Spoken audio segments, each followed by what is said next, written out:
열왕기상서 2장 1절에서부터 4절까지입니다. 하나님의 은혜로 솔로몬의 왕 지구의식이 이루어졌습니다. 하나님께서 이스라엘을 사랑하고 다윗을 사랑하시고 충성스러운 사람들을 붙여주셔가지고 함께 극적으로 이 일을 이루게 하십니다. 반역을 일으켰던 자들은 다 집으로 돌아갔고, 반역을 일으켰던 다윗의 아들도 집에 들어가서 처분을 기다리라, 그 명을 받고 돌아갔습니다. 이제는 다윗의 시대가 아니라 솔로몬의 시대가 열렸습니다. 다윗은 늙음을 인정하고 하나님 앞에 가야 될 것도 인정하고 그걸 받아들입니다. 우리도 그 길을 지금 가고 있는 거예요. 그때쯤이 되면 우리는 생각을 해야 됩니다. 나는 내 후손들에게 뭘 남기고 가야 되겠는가? 어떤 말을, 어떤 유언을 나는 내가 사랑했던 자들에게 남길 것인가? 죽음은 당하는 것이 아니고 죽음은 내가 맞이하는 겁니다. 나이 먹어서 힘 빠져서 그냥 자연사 하는 게 죽음이 아니에요. 그런 죽음은 누구에게나 다 오고, 그런 죽음은 짐승에게도 다 옵니다. 죽음을 어떤 자세로 맞는가, 어떤 자세로 대하는가, 그게 분명해야 오늘 내가 어떻게 살아야 될까도 알게 되고, 내 삶이 얼마나 소중한가도 알게 되고, 가치 있는 삶을 살게 되는 것입니다. 다윗은 솔로몬에게 유언을 합니다. 첫 번째로, 너는 힘써 대장부가 되라. 2절이죠. 그 아들에게 강하라고 말합니다. 이 말은 모세가 죽기 전에 여호수아에게 했던 말과 같은 말입니다. 강하고 담대하라. 다윗은 목동의 아들로 태어나서 그가 어떻게 하다가 그가 왕의 사유가 됐고, 그러면서 수많은 시련을 그가 겪었습니다. 특별히 사람들로 인해서 그는 많은 고통을 받았어요. 그러나 다윗은 교활한 삶을 살지 않았습니다. 비겁한 삶을 살지 않았습니다. 이때 솔로몬의 나이가 10대 후반이든지 20대 초반 정도 되는 나이인데, 앞으로 네가 살아갈 길이 얼마나 험한가 너는 모를 거다. 강해야 된다. 약한 사람이 되어서는 아무 일도 할 수가 없다. 좋은 리더가 될 수가 없다. 강한 자만이 감당할 수 있다. 사도 바울이 디모데에게 한 편지 가운데도 이런 말을 했죠. 젊은 디모데에게 너의 연소함을 인하여 업신여김을 당하지 말라. 어리다고 해서 무시당하지 말라.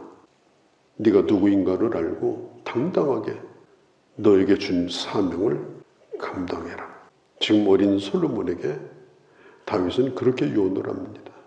또 한 가지는 하나님께서 말씀하신 것, 그 법률, 그 계명, 그 율례, 그 증거, 그 모든 하나님의 그 율법대로 그것을 지키라.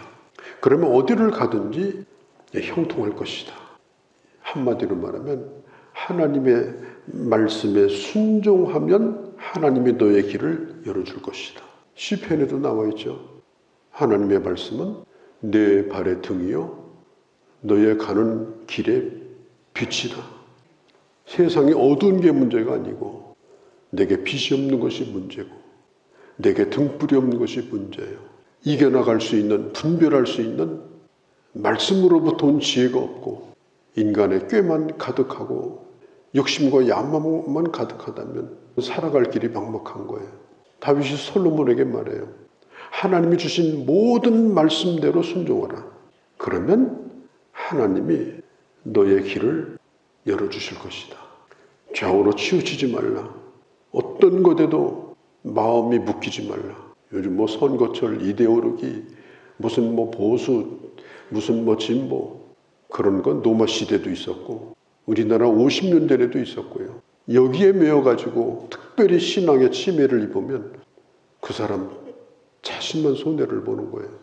어떤 것에도 치우치지 말라. 주의 말씀에 순종하며 내 인생을 사는 길이 무엇인가, 그것을 말씀을 펼쳐놓고 그렇게 살아야 하나님이 너의 길을 인도해 주신다. 그렇게 살아야 방황하지 않는다. 또 한 가지는 이 다윗이 아주 중요한 얘기를 해요. 이 얘기는 사무엘하서 7장 12절에 나단이 예전에 다윗에게 한 말씀이 있습니다.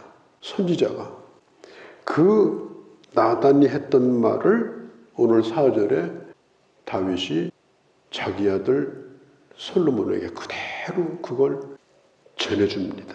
아주 오래전에 젊었을 때 선지자로부터 마음속 깊이 새겼던 말씀이에요. 내가 이렇게 살아야 되겠다. 그리고 다윗은 그 선지자의 말을 따라 그렇게 살았습니다. 그리고 그 자식에게 다윗은 말합니다. 4절에 여호와께서 내 일에 대하여 말씀하기를 주님이 나더러 이렇게 살라고 주님이 내게 말씀했다.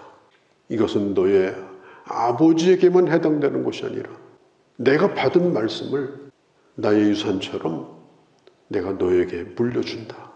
너도 이 말씀 붙들고 살라. 내가 붙든 말씀이 바로 너의 말씀이다. 이 얼마나 귀한 겁니까? 내가 평생 붙들고 살았던 그 말씀을 내 자식에게 가장 중요한 유산으로 그걸 물려줄 수 있는 그것만큼 귀한 게 어디 있습니까? 그것만큼 소중한 유산이 어디 있습니까? 누가 그 자식을 지켜줍니까? 누가 그 자식을 바로 살게 합니까? 한 찻길도 모르는 인생인데 내가 떠난 다음에 누가 그를 보증해 줍니까? 평생 내가 붙들었고 나를 지켜준 그 말씀이에요. 너도 이 말씀 붙들고 살면 하나님이 너를 축복하신다. 그렇게 분명한 목소리로 분명한 내용으로 분명한 확신으로 이걸 말해줄 수 있어야 돼요. 그때 다윗이 했던 게 뭡니까? 이렇게 말합니다.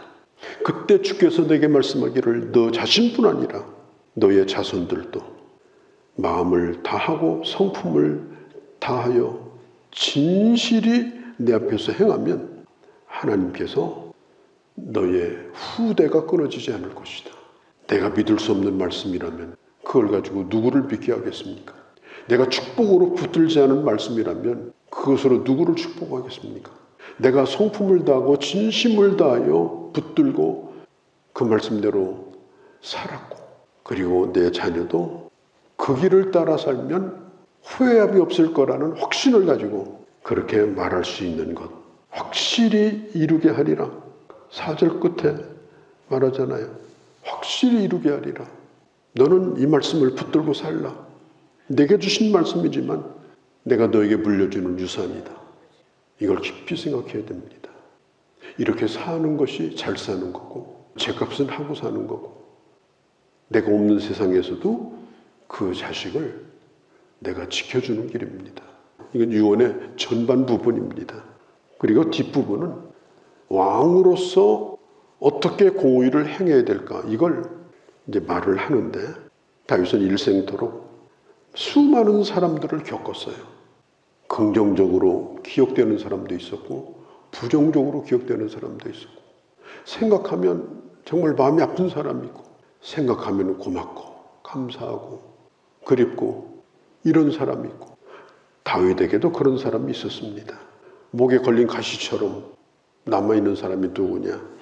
바로 요압이라는 사람이에요. 50년 직입니다. 한두 해 같이 했던 사람이 아닙니다.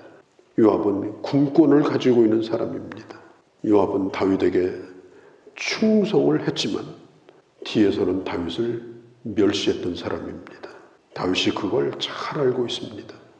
앞에서는 다윗을 우애하는 척했지만 뒤에서는 전혀 그렇지 않았습니다. 그것도 다윗이 잘 알고 있었습니다. 사울이 죽고 나서 그의 아들 이스보셋이 사울의 나라를 살리겠다고 할 때 사울의 군대 장관이었던 아브넬이 이스보셋을 도와줬어요. 아브넬은 대단히 훌륭한 군인이었습니다.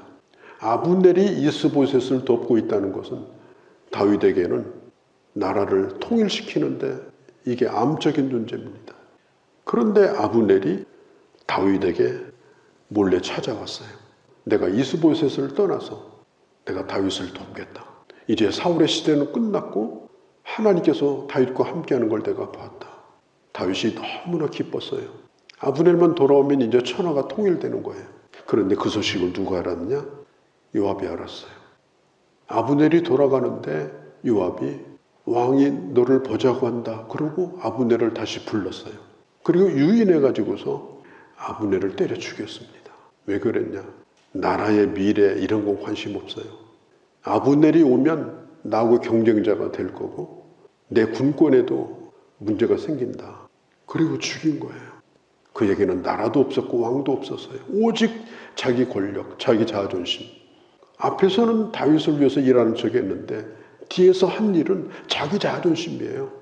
교회도 마찬가지예요.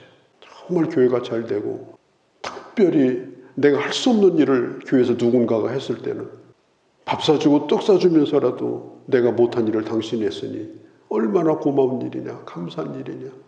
고맙다고. 가서 절이라도 해야 되는데 안색이 변해요. 싫어해요.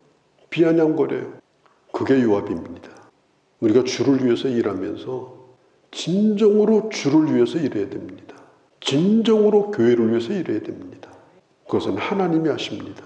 그리고 알만한 사람도 합니다. 요압은 50여 년 동안 그렇게 일을 했어요. 다윗은 요압과 싸워본 적은 없습니다. 그러나 요압 때문에 언제나 마음이 아팠습니다. 한 번은 다윗의 친척인 아마샤라고 하는 사람을 군대 장관으로 세우려고 그랬어요. 그때도 나라가 굉장히 어려웠기 때문에.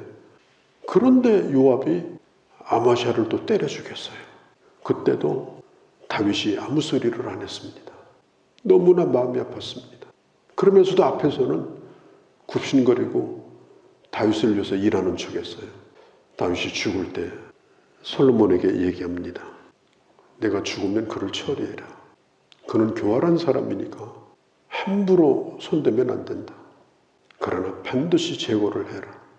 솔로몬도 자신과 나라를 위해서 봉사자들은 깊이 새게 될 말씀입니다. 내가 오늘 살고 있는 내 삶이 정말 주를 위한 것인가? 아니면 내 자존심이 거기에 걸려 있어서 때로는 하나님과 교회보다 내가 앞서 있는 그런 일들은 없는가? 다윗은 이것에 대해서 조금도 거침이 없었어요. 하나님이 살아계시고 공의롭다면 솔로몬아, 네 아버지의 친구랄지라도 너는 쳐내버려라. 용서하지 말라. 이것은 보복이 아니라 하나님의 심판이다. 잘 살아야 됩니다. 그리고 진실해야 됩니다. 그 진실은 하나님이 하시는 진실입니다. 정말 우리는 요압 같은 사람이 되면 안 돼요. 요압의 길을 걸으면 안 됩니다. 그러면 반드시 하나님의 심판하십니다. 하나님은 공의의 하나님이기 때문에 이게 매우 중요한 거예요. 우리는 사람 앞에서 일하고 사람 앞에서 살면 안 돼요. 이 일은 하지만은 자기의 위치, 이것 가지고서 결국은 다윗을 평생 아프게 만들었고 결국은 죽을 때도 그를 잊지 못하게 만든 거예요. 또 한 사람을 얘기를 합니다. 그게 누구냐면은 바르실레입니다.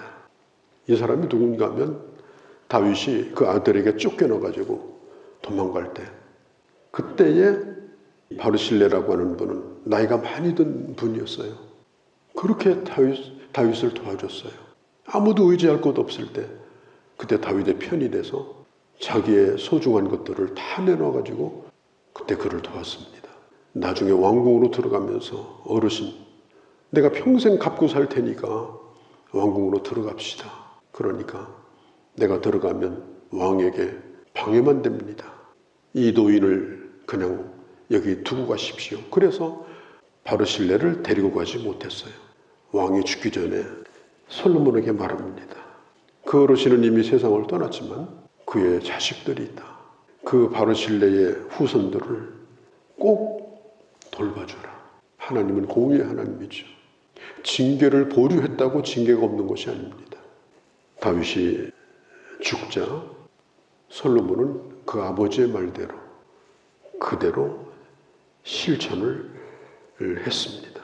그가 죽고 나서 성경에 보면 이렇게 말합니다. 좋은 왕, 잘된 사람은 그는 다윗의 길을 따라갔다. 다윗이 모델이 되고 다윗이 기준이 됐습니다. 인생은 죽음으로 끝나는 것이 아니라 그 삶의 영향력은 다음 세대로 이어지고 기억됩니다. 잘 사셔야 됩니다. 이제까지 잘못 살았다면 지금부터라도 잘 사셔야 됩니다. 그렇게 해서 우리가 하나님 앞에 갈 적에 그것이 표준이 되고 기준이 되고 이래야지 신앙생활 잘하고 우리가 바른 봉사자로 살고 앞과 뒤가 똑같고 진실하고 왜? 하나님이 아시니까 우리 다윗처럼 살라고 오늘 성경이 이렇게 기록하고 있는 것입니다. 거룩하신 우리 아버지, 다윗은 그 마지막 임종의 시간이 다가왔을 때 그 자녀가 가야 될 그 길이 무엇인가를, 그리고 내가 받았던 은혜와 하나님의 말씀이 무엇인가를 분명하게 전했고 이대로 살면 확실하게 너를 축복하리라고 다윗은 믿고 이 세상을 떠났습니다. 우리에게 시간이 남아있을 때 이런 삶을 사는 저희가 되게 하여 주옵소서.